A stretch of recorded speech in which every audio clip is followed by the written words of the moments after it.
title of today's lecture is The New Emancipation Proclamation.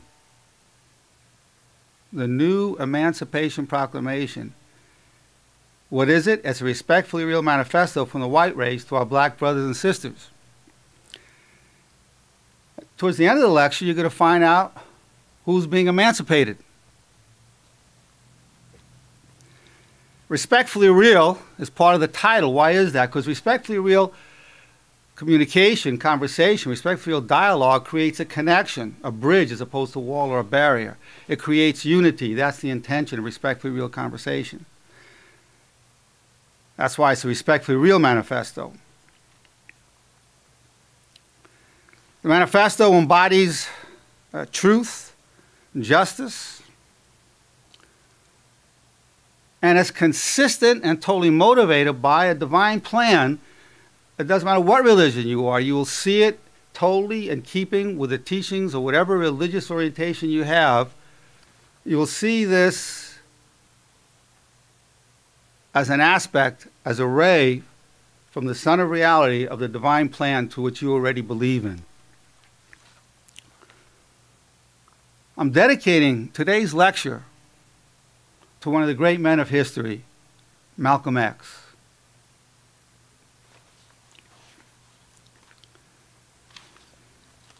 Now, when I Have a Dream speech from Martin Luther King Jr. in 1963, it ended with this statement.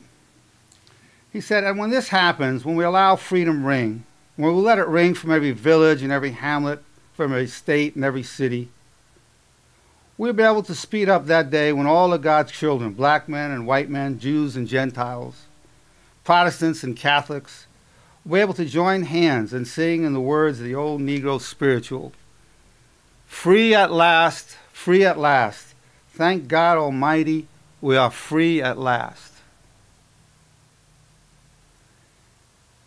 Today's meeting is another step towards our freedom of all races. None of us are completely free of the past. And we're going to see the ways in which enslavement has continued and how our freedom keeps unfolding itself. So I'm going to read a little story, a little parable, and we'll go into the manifesto, and I'm going to stop at certain points. And I particularly want to get the reaction of our black brothers who are here in the room today at each step of the way. The story of Jeb provides a context for the respectfully real manifesto from the white race to the black race. The psychological underpinnings will be elucidated in the commentary which follows. Two young black men were sitting on the side of the road on a bench in Atlanta, Georgia, talking, waiting for a bus. It was a hot summer day. Suddenly one noticed, as if out of nowhere, a tired-looking old white man sitting next to them, as if he wanted to say something. One of the young men said, "Good afternoon, sir." Jeb didn't reply. He just looked at them. Then he replied, "What's that you said?" "I was just saying good afternoon to you." "Oh, thank you. That's very nice, yes."